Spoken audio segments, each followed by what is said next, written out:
My name is Shamir. My father was intensely displeased with the birth of a daughter and gave me this name, which means thorn.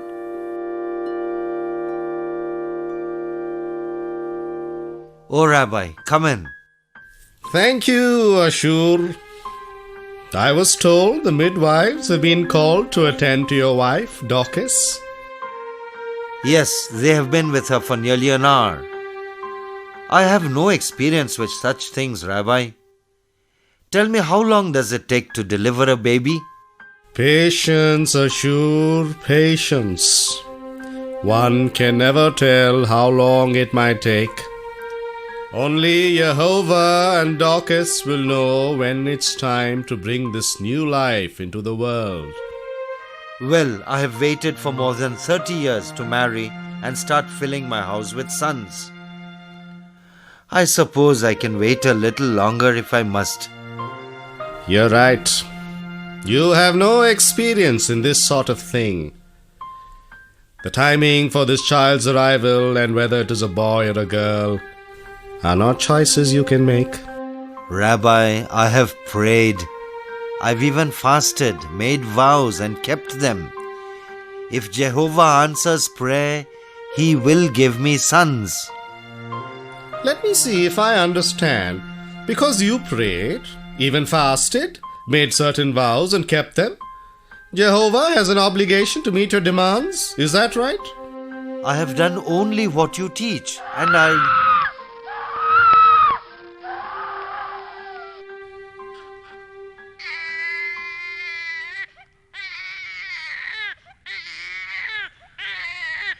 Oh my, what was that? Well, if your ideas are correct, that was your son announcing his arrival. If that was a girl making the same statement, then it is God who still makes such decisions.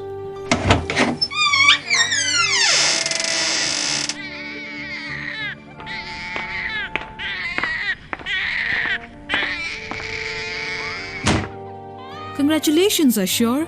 You have a fine, healthy and beautiful daughter. A daughter? Ah, that's not what I prayed for. If you think she's so beautiful, you can have her. I pray Dorcas did not hear you, Ashur. You should be grateful for this blessing. I asked for sons, and I expect sons. Girls cannot work in metal as I do. I have a good business and I need sons to help me in it. Oh, I see.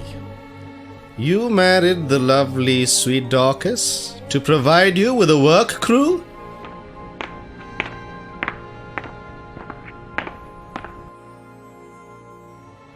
May God have mercy on this house. It surely needs it. My father considered my birth a tragedy. He never physically abused me, nor even severely punished me, but he did something far worse. He ignored me and refused to express love or affection for me. My situation was made even worse when for 7 years my mother was unable to bear another child. Finally, my brother, a strong, healthy boy, was born, and my father named him Joseph, a name given to favored sons. Our father worked with metal, making things from iron and brass, a business that provided well for our family. The friendly, capable businessman that the village of Saicha and surrounding communities saw was not the same man who was my father. His personality changed the moment he arrived home. Like every little girl born, I wanted my father to love me, and so in my childish optimism, I often begged my mother to let me take food or water to him, hoping to gain his approval. His shop was within walking distance of our house. My every attempt to be a loving daughter was rudely dismissed.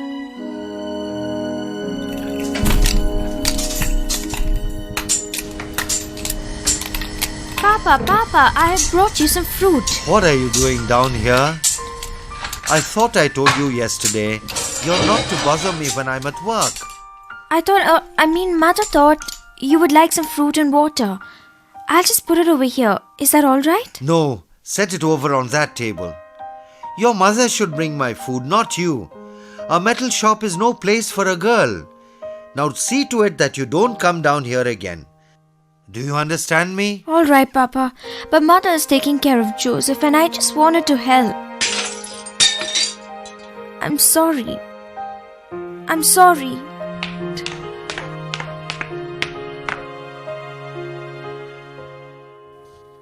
Choking back tears, I wondered why my father didn't love me. As many children do, I began to blame myself for his anger. I thought I was clumsy, not pretty, and couldn't do anything right. I would often whisper to myself, I wish I were a boy. Maybe he would love me then. To avoid the pain of his rejection, I avoided him for several days at a time, only to repeat the futile exercise of doing some simple kindness for him, hoping with all my heart to receive just a smile. I was never able to please him. When Joseph learned to walk, I was allowed to take care of him for most of the day. At last, I had found someone other than my mother who returned my love. For the next 6 years, my precious little brother and I found mutual joy in the hours we spent together. In fact, we were almost constant companions, except when our father was home. He would not allow his son to play with a girl. When I couldn't be with Joseph, I dreamed of the happy life I would make for myself someday. One evening at dinner, just 3 months after my 15th birthday, my father announced that he had arranged for me to marry a man I had never met, named Samuel, who lived in the town of Samaria. I gasped in absolute disbelief and horror. The shock of hearing this news made me instantly sick to my stomach. I fled from the table, out the back door, fighting the fainting feeling that overwhelmed me. I gulped the fresh night air, dropped slowly to the ground, and sobbed.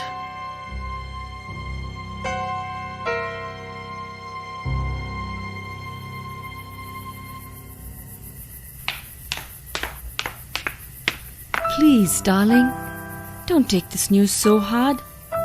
Mother, how long have you known about this? I learned of your father's intention the day after your 15th birthday.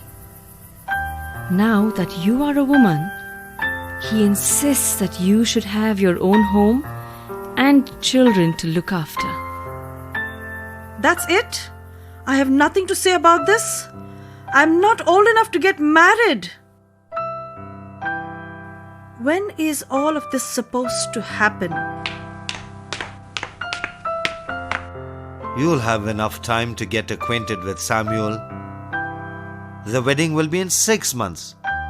After all, we must do things properly in the eyes of the community. I think you will find that Samuel is your kind of man.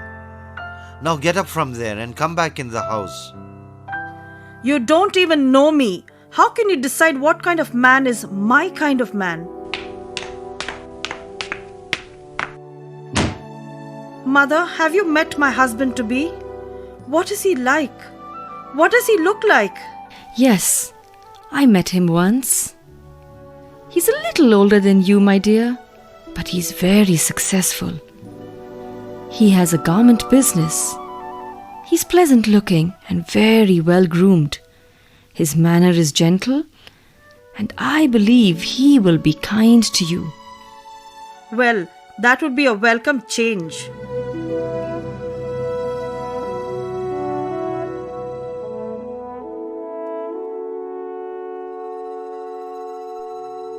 When that conversation ended, I realized that for the first time in my life, I had openly rebelled against my father. For the next several days, I stayed in my room and wept. After allowing myself to release all the pent-up emotions I had buried inside of me for years, self-pity, resentment, extreme anger, and yes, even hate, I finally decided that whoever Samuel turned out to be, it would have to be better than living with my father. During the next 6 months, Samuel came to visit once a month, always bringing thoughtful and expensive gifts to me, as well as my mother and Joseph. At last, the day arrived which my father had so anxiously anticipated and I had so deeply dreaded, my wedding day.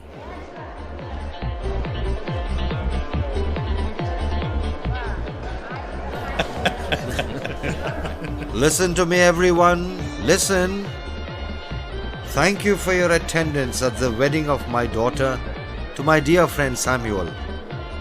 This fine, mature man has offered a respectable dowry for my daughter's hand. I am now returning his dowry to him, along with these coins of the realm and the gifts you see on yonder table, to indicate my joy and approval of this union.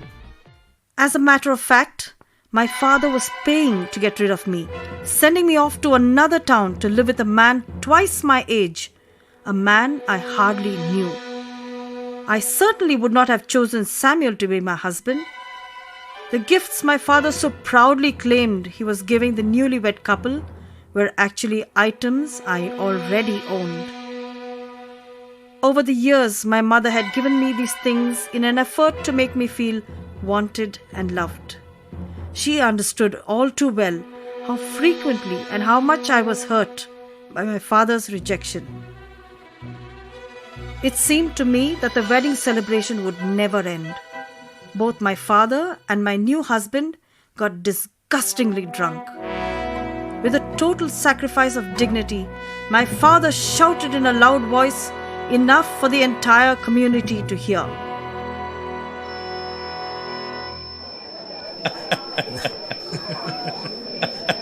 Oh, all right, Samuel, there she is. She is all yours. A genuine bargain at twice the price. Now a deal is a deal. Treat her well enough to keep her. Goodbye, Shamir. Goodbye and good luck.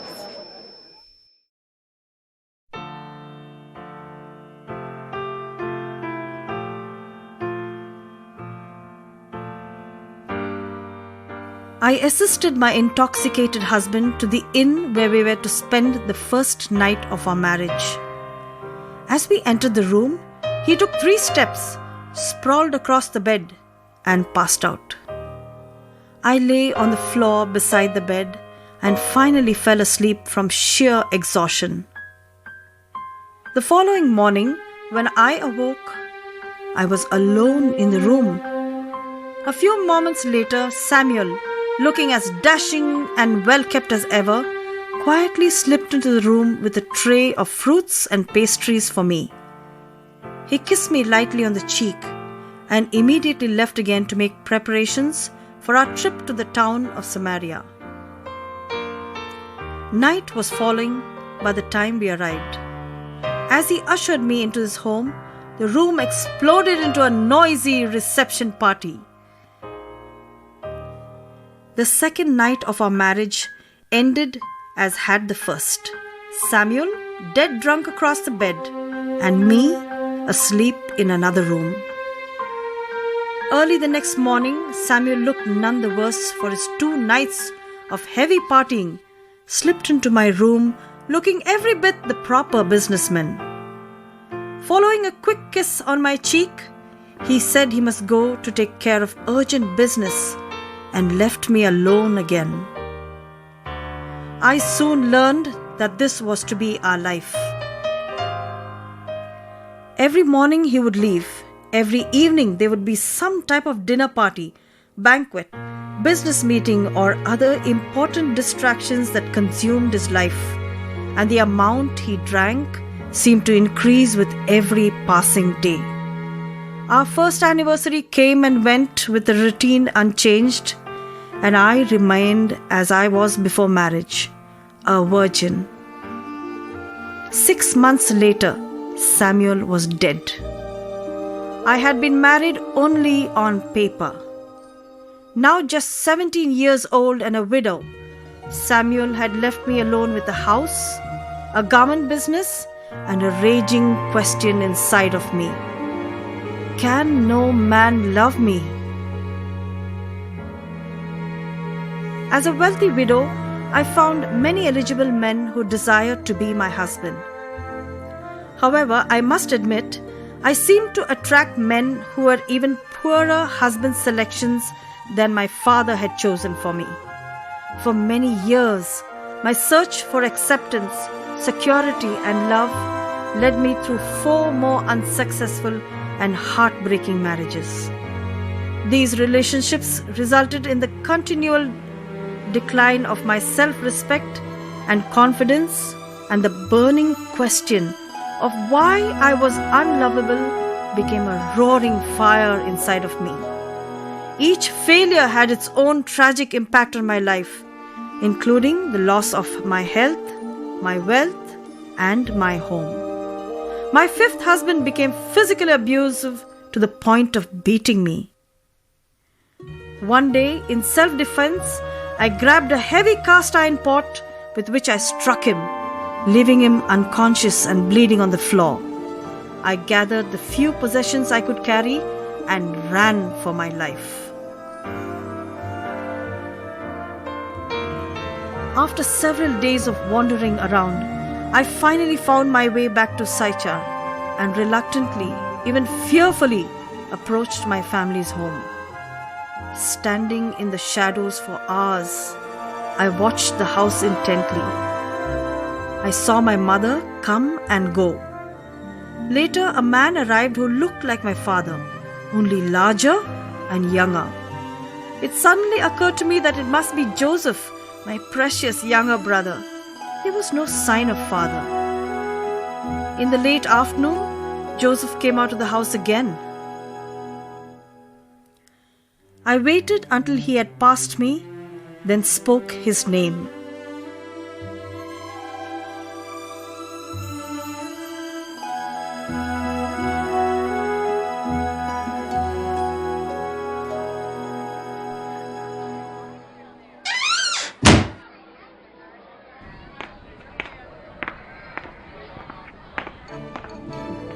Joseph! Joseph! Yes? Who's calling me? What do you want? Joseph, I'm over here, your sister, Shamir. Shamir, is that really you? Oh dear sister, what has happened to you? I must have looked terrible after the weary days of travel, nights with no sleep, and bruises from the beating I had received. Without effort, he scooped me into his arms and off my feet and turned in the direction of the house. His resemblance to our father was striking, causing me to momentarily shrink from his touch and then stiffen at the thought of going inside. He quickly calmed my fearful reactions by telling me that our father had been killed by a pack of Jewish thieves during a trip down the road to Jericho. My mother was overwhelmed with joy at my homecoming. The next 2 years were a healing time for all of us. Joseph married the 2nd year after my return and moved with his new wife to their own home. Together, Mother and I happily lived our life of seclusion. Mother was no longer young, and her life had been filled with emotional stress and physical challenge. One evening, she excused herself, saying she was tired and wanted to go to bed early. The next morning, I found her body cold and lifeless, and I was alone again. Shamir, with both our parents no longer with us, I want the house to be yours. Thank you, Joseph, but that does not seem fair. Perhaps we should sell it and you take half the money. No, I have been running father's business now for several years. It is only fair that you should be given the house. In fact, I want to help you with your expenses. Thank you, Joseph, but I will look for work right away. You have a wife and growing family to support.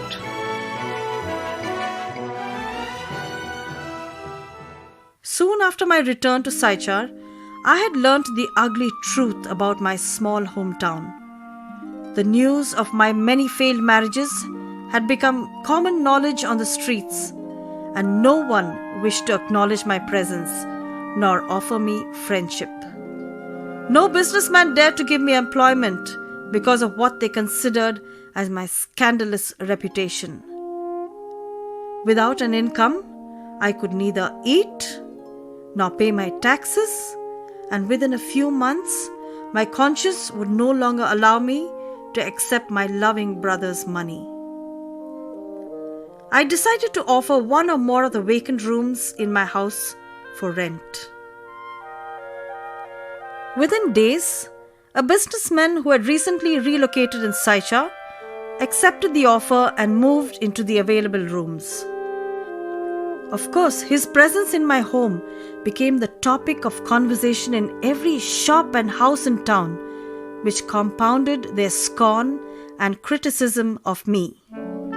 Every morning after the other women of our village had drawn their daily water supply and returned to the village, I walked in the heat of the day to Jacob's well to draw mine. Most days as I travelled this lonely trail, my heart was heavier than my water jar, and I frequently reflected on my past with heartbreaking regret and remorse. I had made so many wrong choices, had never accomplished any of my dreams, and peace and happiness had totally evaded me.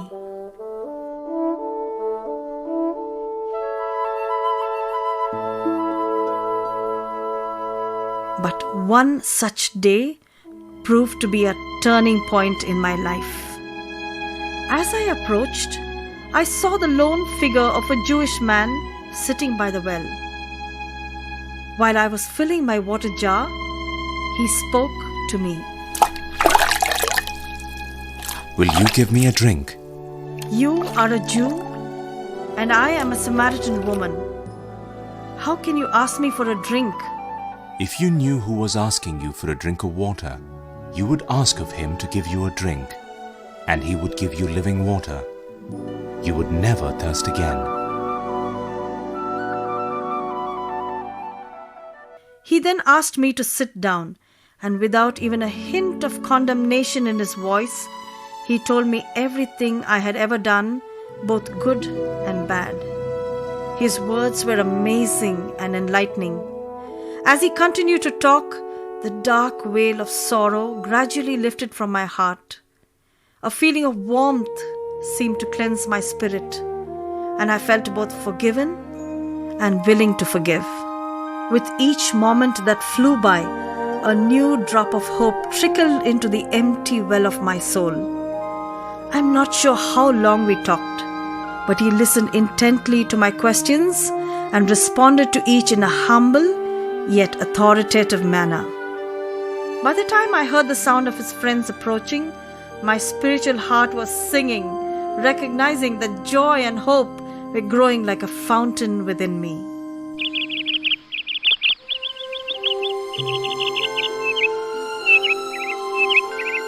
I see your friends have brought food. Please keep my water and stay here. I beg you, don't go away until I get back.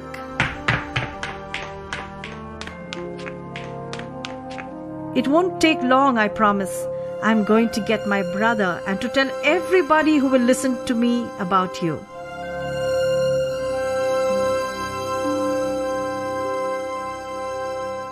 After meeting Jesus, a joyful surge of energy came over me, and I ran back to my brother's shop in the village, shouting all along the way to everyone who would listen to me, "I have found the Christ." As I noisily made my entrance into his place of business, Joseph turned to see the source of all the commotion. What on earth is going on? Shamir, what's wrong? You're out of breath. Is someone chasing you? No, Joseph, no one is chasing me. and I'm all right. In fact, I've never been so all right. Come with me and meet a man I've never seen before, and yet he told me everything I have ever done. I believe I have just spoken with the promised Messiah. He's near Jacob's well. Please come quickly before he leaves. Shamir, slow down. Did I hear you just say you have met a man you believe is the Messiah? Yes, Joseph, yes. I want you to meet him too. But hurry. I'll tell you more as we go. As I returned to the well with my brother in tow, many people who had heard my earlier town cry were following along behind us. I did not tell my brother Joseph that the man I met at the well was a Jew, because while our father was teaching him the skills of a metalsmith, he was also teaching him an intense hatred for all Jews. Meeting Jesus had the same wonderful effect on my brother as it had on me. Lovingly and patiently, Jesus' words began to wash away the guilt of my past and the learned hatred locked inside of Joseph's heart. A peaceful spirit replaced the turmoil with which we had both struggled for so many years.